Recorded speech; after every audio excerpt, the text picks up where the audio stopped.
शाहरुख हाथ से खाते हैं, आमिर खान हाथ से खाते हैं, शिखर धवन भी हाथ से खाते हैं। क्या ये सब पिछड़े हैं? वेल, अमेरिका के एक सांसद का भी यही ख्याल है, तो इनके बारे में जनाब क्या कहेंगे?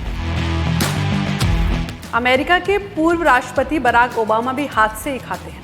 विवाद शुरू हुआ अमेरिका में न्यूयॉर्क सिटी के मेयर पद के लिए डेमोक्रेट उम्मीदवार जोहरान ममदानी के एक वीडियो से।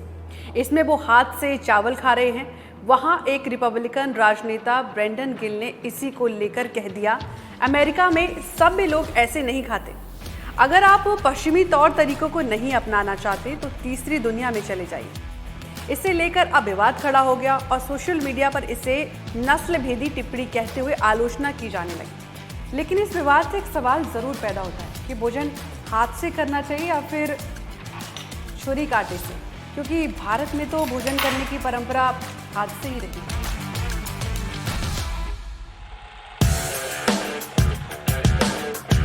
आयुर्वेद में बताया गया है कि हाथ से खाना खाना बेहतर है, क्योंकि जब हम ऐसा करते हैं तो हमारी सभी उंगलियां अंगूठे को स्पर्श करती हैं, जिसे समान मुद्रा कहा जाता है।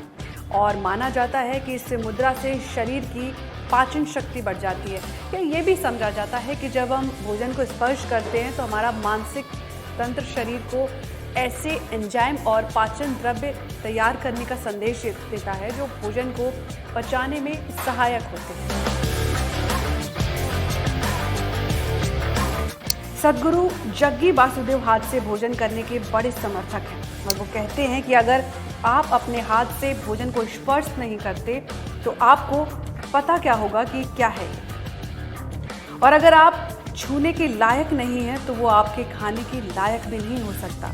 तो हाथों से खाना खाने के कई फायदे हैं, लेकिन ये ध्यान जरूर रखें कि हाथों को साफ रखा जाए ताकि धूल, मिट्टी या गंदगी के संपर्क में आने वाले नुकसानदेह बैक्टीरिया के साथ सुरक्षित रह सके। लिहाजा कांटा छुरी से खाते हैं तो मॉडर्न और हाथ से खाते हैं तो पिछड़े। तो अगर आप भारतीय किसी और देश के लोगों से पूछेंगे तो वो कहेंगे कि इनकी सोच ही पिछड़ी है, लेकिन दिमाग की खिड़की बंद है। जो मेरा है वो अच्छा है, जो तेरा है वो पिछड़ा है।